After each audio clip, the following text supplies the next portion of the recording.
Se dice que la gloria de un imperio está tallada en piedra, pero la muerte de un emperador está podrida en la carne. En 1598, en el monasterio de El Escorial, corazón religioso y político del Imperio español, un fuerte hedor emanaba de la habitación cerrada donde agonizaba el rey Felipe II. Pero lo que hizo estremecer a todo el palacio no fue la muerte que se acercaba, sino los insectos que aparecieron antes de la muerte. Los sirvientes susurraban entre sí con miedo. Anoche le salieron gusanos de las llagas. No podían creer lo que veían cuando vieron hormigas negras pululando bajo las sábanas de la cama real. Otros juraron haber visto moscas poniendo huevos en la herida supurante de la pierna del rey. Los rumores se extendieron por el monasterio como un reguero de pólvora, pero nadie se atrevió a hablar en voz alta, porque este no es un hombre cualquiera, sino el más grande monarca de la historia española. Felipe II, el hombre que una vez gobernó un imperio en el que el sol nunca se ponía, ahora está siendo traicionado por lo más pequeño de la naturaleza. ¿Cómo es eso posible? ¿Cómo podía un rey que una vez fue dueño del Nuevo Mundo yacer moribundo como un cadáver en descomposición? La respuesta está en los últimos años de su vida, donde no hubo gloria, solo enfermedad, dolor y soledad. Pero antes de llegar allí, debemos regresar al punto de partida. Felipe II, un hombre de control absoluto, que siempre creyó que era el instrumento elegido por Dios para gobernar a la humanidad. Y fue esa creencia la que lo llevó a la mayor tragedia de su vida. A finales del siglo XVI, España era la primera superpotencia del mundo. El oro y la plata de las Américas llegaban como agua y la flota española surcaba los océanos. Felipe II se sentó en la cima del poder, como rey de España, así como de Portugal, Nápoles, Sicilia, Milán y colonias, desde Asia hasta América. Pero mientras toda Europa se inclinaba ante su realeza, en el interior del cuerpo de Felipe comenzaba una rebelión silenciosa. De joven sufrió de gota, una enfermedad conocida como la maldición de la nobleza, que le provocaba hinchazón en las articulaciones hasta el punto de impedirle caminar. Sin embargo, porque confiaba demasiado en su fuerza espiritual, Felipe rechazó los tratamientos modernos y optó por el ascetismo y la automortificación. Él creía que el dolor físico era la manera de acercarse a Dios, y así comenzó a retirarse del mundo, viviendo una vida apartada en el monasterio de El Escorial, un lugar que era en parte palacio, en parte monasterio y en parte cementerio para la familia real. Fue aquí, entre fríos muros de piedra, donde Felipe II se convirtió poco a poco en prisionero de sus creencias extremistas y de su propio cuerpo en descomposición. Los dolores empezaron a venir con más frecuencia. Al principio las articulaciones estaban rojas e hinchadas, luego las úlceras no sanaron y la infección se extendió por todo el cuerpo. Felipe no permitía que nadie lo cuidara de herir demasiado. Creía en la resistencia. Pidió que todas las heridas queden sin cortar, sin esterilizar, para estar más cerca del dolor de Jesús. Cuando comenzaron a difundirse rumores de que el cuerpo del rey estaba siendo invadido por gusanos, el palacio entró en pánico. Querían buscar médicos de Italia, de Francia, de Alemania. Pero Felipe se negó. Solo Dios decide cuándo morimos, no el hombre, declaró. Los cortesanos no se atrevieron a objetar y se limitaron a ocultar en silencio su horror. A altas horas de la noche, algunos sirvientes escaparon silenciosamente, incapaces de soportar el hedor y el sonido de los insectos arrastrándose bajo las sábanas. Del trono a la tumba solo hay unos pocos suspiros. Y Felipe II, el rey que un día hizo temblar a Europa, se encamina hacia el final de su tragedia, donde ya no es un rey, sino solo un cuerpo en lenta descomposición. Pero la historia no termina ahí. ¿Qué hizo que el imperio más poderoso dejara que su rey muriera solo y humillado? Y fue aquella muerte un castigo de Dios mismo. El monasterio de El Escorial, considerado en su día un símbolo del poder y la piedad de la dinastía de los Habsburgo, es hoy una prisión viviente. no para el pueblo, no para los herejes, sino para su propio creador. El rey Felipe II. Él todavía estaba allí tendido, incapaz de levantarse. El cuerpo se convierte poco a poco en un campo de batalla entre la carne podrida y la voluntad obstinada de no rendirse. Los sirvientes tenían que cambiar las vendas todos los días, pero a medida que pasaba el tiempo, el olor de las heridas empeoraba. Se supuraban, sangraban, y nada mantenía alejados a los insectos. Han empezado a aparecer escarabajos, moscas e incluso gusanos. Un rey, que una vez comandó flotas de oro del Nuevo Mundo, ya no podía ahuyentar a una hormiga. Algunos susurraban que Dios había retirado su mano y lo había abandonado.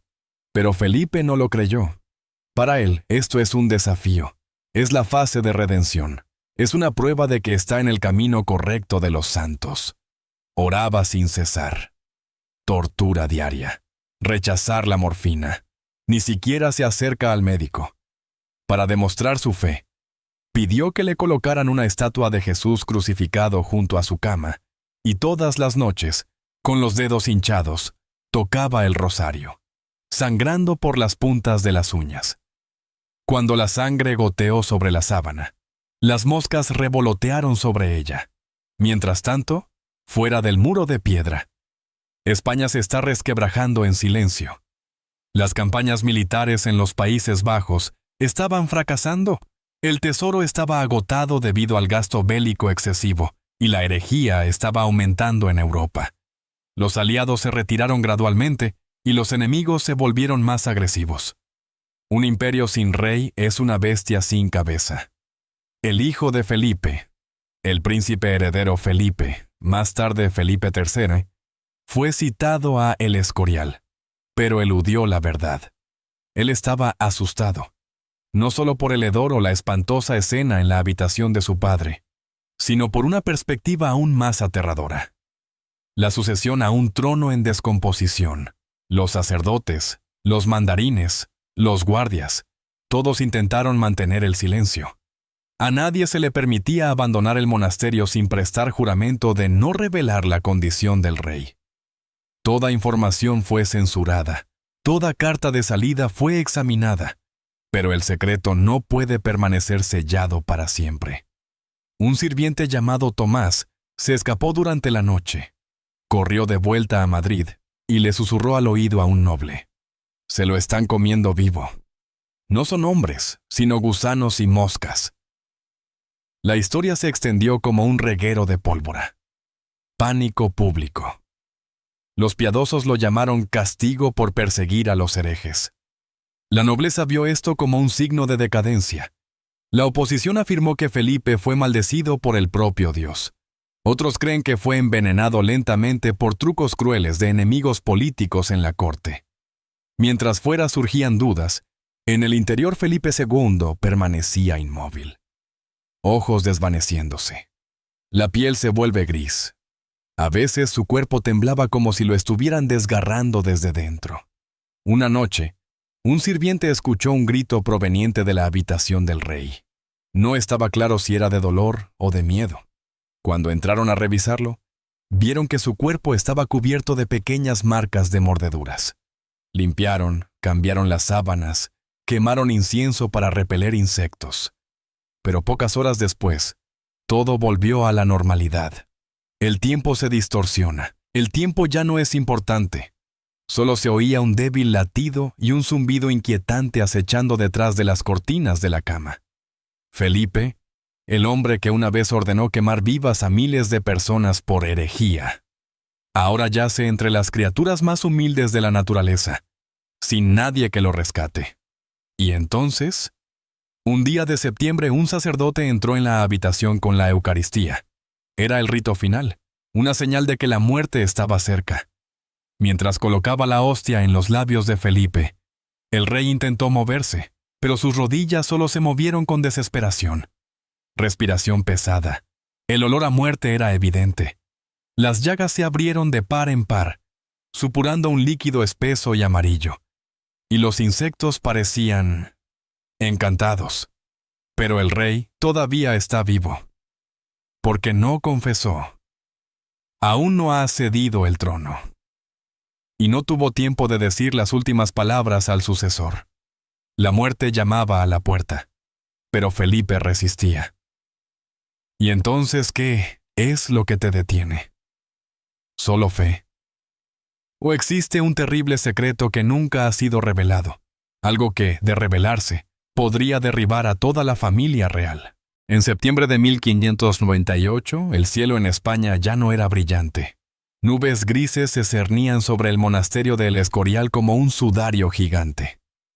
Sin gritos, sin campanas. Solo un suave zumbido y ojos vacíos. Felipe II, el rey que gobernó uno de los imperios más poderosos de la historia, yacía inmóvil. La muerte, que parecía llegar tan rápida como el filo de una espada, llegó tan lentamente como gotas de veneno en las venas. No ha comido nada durante casi una semana. Cada respiración es un ligero espasmo. Lengua seca y agrietada. Los ojos no se pueden cerrar. Pero él todavía está vivo. Se dice que esa mañana intentó dar señales de que quería decir algo. El cortesano se arrodilló y esperó con el oído pegado al rostro. Él solo susurró una palabra: infierno. Infierno. Nadie sabía si estaba hablando de dolor físico o de angustia mental, o la visión que sabía que enfrentaría después de cerrar los ojos, debido a las cosas que hizo mientras estaba vivo. Fuera de la habitación del hospital, otra batalla se desarrollaba en silencio. Los ministros debatieron la sucesión. Algunos sospechaban que Felipe III, el único hijo superviviente, era incompetente. Algunos temían que la noticia de la muerte del rey provocara una rebelión en las colonias. Algunas personas incluso planearon enterrarlo antes de que muriera, para ocultar toda la vergüenza. Y en medio de todo este conflicto, se ocultaba una verdad secreta. El médico personal de Felipe escribió un informe ultrasecreto detallando el estado físico del rey. El informe dice claramente: la piel de las piernas, los glúteos y la espalda presenta necrosis de grado 3. Se observa un fenómeno de invasión por larvas de mosca. El paciente se encuentra en estado de coma que alterna con delirio. Muchas zonas del cuerpo han perdido completamente la sensibilidad. Es posible que se haya propagado al sistema nervioso central. En otras palabras, Felipe II está siendo devorado vivo por los insectos, poco a poco. Pero el informe nunca se publicó.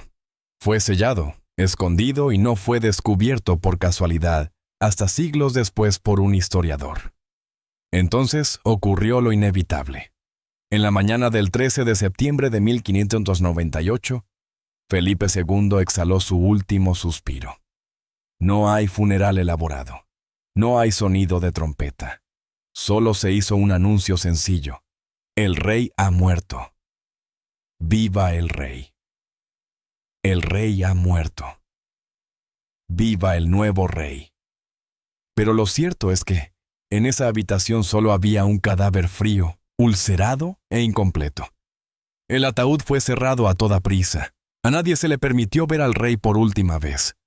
Se dice que los portadores del féretro llevaban guantes gruesos y máscaras, algo poco común en aquella época, por miedo a contaminarse con el inquietante olor de la muerte. Y después Felipe II fue colocado en la cripta de El Escorial, que había construido para convertirse en un símbolo inmortal de la familia real.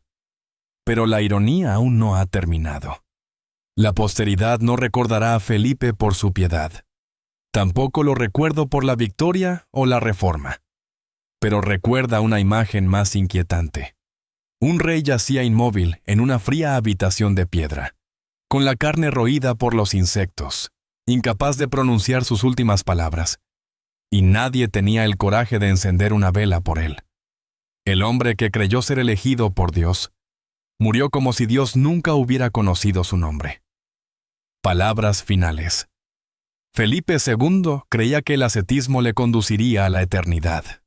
Pero la historia, por fría que sea, lo ha convertido en un símbolo de la arrogancia del poder y la crueldad del tiempo.